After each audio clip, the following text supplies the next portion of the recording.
Imagine کریں کہ آپ ایک ایسی فیکٹری کے بیچوں بیچ ہوں جو جیلی جیسے مٹیریل سے بھری ہوئی ہو، جس کی دیواریں فیٹس کی بنی ہوں۔ اس میں چھوٹی بڑی باڈیز ٹیکسچر میں کچھ سموتھ، کچھ کھردری، کچھ دھاگوں جیسی، کچھ گول، کچھ بڑے بڑے سامان کو اپنے پہ لادے ہوئے ادھر سے ادھر لے کے جا رہی ہوں۔ اس میں ایک الیکٹریکل وائرز کا جال بچھا ہو، ویسٹ مٹیریل کو اس سے باہر نکالنے کا سسٹم بھی موجود ہو، اور وہ کسی بہت بڑی فرینچائز کی طرح اپنے کاروبار کو بڑھانے میں بھی مصروف ہو۔ یہ فیکٹری ایک سیل ہے اور ہمارے جسم میں قریب 30 ٹریلین ایسے سیلز موجود ہیں۔ خلیہ یعنی سیل تمام جاندار مخلوق یا لیونگ بینگز میں سب سے چھوٹا مگر سب سے اہم کمپوننٹ ہے۔ یوں سمجھیے جو اہمیت گھر کی کنسٹرکشن میں اینٹوں کی ہے، ویسے ہی ہر جاندار کی زندگی کے سفر کا آغاز اسی سیل سے ہوتا ہے۔ امیبا اور پیرامیسیم جیسے لیونگ آرگنزمز کا وجود تو صرف ایک ہی سیل سے بنا ہوتا ہے۔ غرض یہ لیونگ آرگنزمز کا وجود یا سٹرکچر ایک یا ایک سے زیادہ سیل سے مل کر بنتا ہے۔ سیل کا وجود اتنا چھوٹا ہوتا ہے کہ اس کو بغیر مائکروسکوپ کے دیکھنا ناممکن ہوتا ہے۔ یہی وجہ ہے کہ اس کی ڈسکوری مائکروسکوپ کی ایجاد کے بعد ہی ممکن ہو سکی۔ سیل 1665 میں رابرٹ ہک نامی برطانوی سائنسدان نے ڈسکور کیا۔ ہک سے پہلے سائنٹیفک ڈسکوری کے لیے مائکروسکوپ کا استعمال اتنا پاپولر نہیں تھا۔ ہک کو ابتدائی مائکروسکوپ سے دیکھنے میں سیل ایک خالی بورنگ کمرہ دکھائی دیا اور یوں انہوں نے اس کا نام سیل رکھ دیا۔ مگر ہک اپنے اندازے میں کتنے غلط تھے یہ آج ہم بخوبی جانتے ہیں۔ بہرحال ماڈرن سیل تھیوری کے مطابق سیل کی 3 اہم کیریکٹرسٹکس ہیں، اور وہ یہ کہ سیل سب سے چھوٹا لیونگ آرگنزم ہے، ہر جاندار کا وجود سیل سے مل کر بنا ہوتا ہے، اور تمام سیلز پہلے سے موجود یا پری ایگزسٹنگ سیل سے وجود میں آتے ہیں۔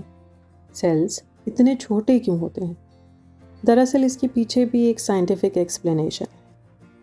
سیل میں کاربن ڈائی آکسائڈ، پانی اور دوسرے مالیکیولز کو داخل ہونے اور ویسٹ پروڈکٹ کو باہر نکالنے کے لیے رستہ چاہیے ہوتا ہے۔ سیل جتنا بڑا ہوگا اتنا اس پروسیس میں ٹائم لگے گا۔ یوں سمجھیے کہ کسی کرکٹ اسٹیڈیم کے باہر بھیڑ لگی ہو اور اس میں صرف ایک گیٹ کھلا ہو تو لوگوں کو انٹر ہونے اور باہر نکلنے میں مشکل بھی پیش آئے گی اور ٹائم بھی ضائع ہوگا۔ ایسے میں فار ایگزامپل اگر 20 گیٹ کھول دیے جائیں تو نہ صرف لوگوں کو اسٹیڈیم میں اندر جانے اور باہر آنے میں آسانی ہوگی بلکہ ٹائم بھی کم خرچ ہوگا۔ اسی طرح سیل کا مائنیوٹ سائز ایک پرفیکٹ سائز ہے جس میں نہ صرف ساری ضروری انفارمیشن اور آرگنیلز اس میں سما جاتے ہیں بلکہ یہ نیوٹرینز، گیسز اور سگنل کی ٹرانسپورٹیشن، ٹرانسمیشن اور پروسیسنگ کو ایفیکٹولی یا کامیابی سے بھی کر لیتا ہے۔ سیلز کی 2 بنیادی اقسام پائی جاتی ہیں، پروکیریوٹس اور یوکیریوٹس۔ پروکیریوٹس وہ سیل ہوتے ہیں جو سائز میں نسبتاً چھوٹے ہوتے ہیں۔ پروکیریوٹک سیل میں نیوکلیس نہیں ہوتا اور نہ ہی باقی میمبرین باؤنڈ آرگنیلز یا انفرادی جھلی میں بند آرگنیلز اس میں پائے جاتے ہیں۔ البتہ اس میں سائٹوپلازم، رائبوسوم اور ڈی این اے وغیرہ ضرور ہوتے ہیں۔ پروکیریوٹ صرف سنگل سیلولر ہوتے ہیں اور بیکٹیریا اور آرکیا ان پروکیریوٹک آرگنزمز کی ایگزامپل ہیں۔ اس کے برعکس یوکیریوٹ وہ سیل ہوتے ہیں جن میں ڈی این اے سیل کے بیچوں بیچ ایک دائرہ نما یا سرکولر سٹرکچر کے اندر پایا جاتا ہے جسے نیوکلیس کہتے ہیں۔ اس کے علاوہ ممبر باؤنڈ آرگنیلز بھی یوکیریوٹک سیل میں ہی پائے جاتے ہیں۔ آرگنیلز سیل کے اہم کمپلیکیٹڈ فنکشنز کو پرفارم کرتے ہیں۔ سیل ایک مکمل طور پر آپریشنل باڈی ہے، یعنی اس میں تمام بیسک اور ضروری فنکشن کو انڈیپینڈنٹلی کرنے کی صلاحیت موجود ہوتی ہے۔ یا یوں سمجھیے کہ سیل ایک ملک کی طرح ہے اور اس میں مختلف منسٹریز یا وزارتیں تمام اہم کاموں کو اپنے ذمے لیے ہوتی ہیں۔ مثلاً منسٹری آف پاور یا انرجی ہے مائٹوکونڈریا کے پاس، منسٹری آف ٹرانسپورٹ ہے گولجی ایپریٹس کے پاس، منسٹری آف ڈیفنس یا پولیس ہے سیل میمبرین کے پاس، وغیرہ وغیرہ۔ پودوں اور جانوروں میں پائے جانے والے سیلز میں بہت سی قدرے مشترک یا سملیرٹیز پائی جاتی ہیں، مگر وہیں پلانٹ سیلز میں بیسک آرگنیلز کے علاوہ سیل وال اور کلوروپلاسٹ بھی پائے جاتے ہیں۔ اس کے علاوہ پلانٹ سیلز میں ویکیول کا سائز بھی تھوڑا بڑا ہوتا ہے۔ سیل کے چھوٹے سائز سے دھوکہ مت کھائیے گا۔ سیل کا آپریشن اور کمپوزیشن بہت ہی کمپلیکیٹڈ اور انٹریکیٹ ہے۔ اس میں باقاعدہ سائٹوسکیلیٹن کا ایک پورا ریلوے ٹریک کی طرح کا جال بچھا ہوتا ہے، جس میں ڈیفرنٹ آرگنیلز اپنی اپنی جگہ پر ریلوے اسٹیشن کی طرح فٹ ہوئے ہوتے ہیں، اور اس ٹریک کو موٹو پروٹینز مختلف مالیکیولز کو کیری کرنے کے لیے استعمال کرتی ہیں۔